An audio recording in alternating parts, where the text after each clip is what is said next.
వేశారో బీసీలకు ఆ పునాదిని కొనసాగిస్తూ నారా చంద్రబాబు నాయుడు గారు 100 సీట్లు కేటాయిస్తాం బీసీలకు అనేటువంటి పిలుపుని ఏదైతే ఇచ్చారో ఆ పిలుపుని అందుకొని రాష్ట్రంలో ఉండేటటువంటి బీసీ సంఘాలు, బీసీ కులాలు, అన్ని వర్గాల వారు, బలహీన వర్గాల వారు అందరూ కూడా ఈరోజు తెలుగుదేశం పార్టీ వైపు చూస్తున్నారు. భవిష్యత్తులో వచ్చేటటువంటి రోజుల్లో తెలుగుదేశం పార్టీని బలోపేతం చేస్తూ తెలుగుదేశం పార్టీకి బీసీ ఒక మంచి పునాది వేసుకుంటూ ముందుకెళ్తున్నటువంటి విషయాన్ని కూడా నేను తెలియజేస్తున్నాను.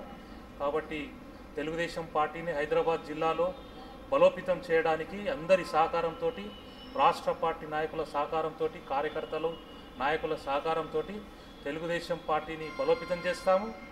2014లో అత్యధిక స్థానాలు సికింద్రాబాద్ పార్లమెంట్ స్థానాన్ని కూడా కైవసం చేసుకోవడానికి మేము అందరం కూడా పనిచేస్తామని చెప్పి నాకు ఈ అవకాశం కల్పించినటువంటి మరొకసారి తెలుగుదేశం పార్టీ ద్వారా ప్రజలకు సేవ చేసేటటువంటి అవకాశం కల్పించినందుకు తెలుగుదేశం పార్టీకి నా ప్రత్యేకమైనటువంటి ధన్యవాదాలు తెలియజేస్తున్నాను.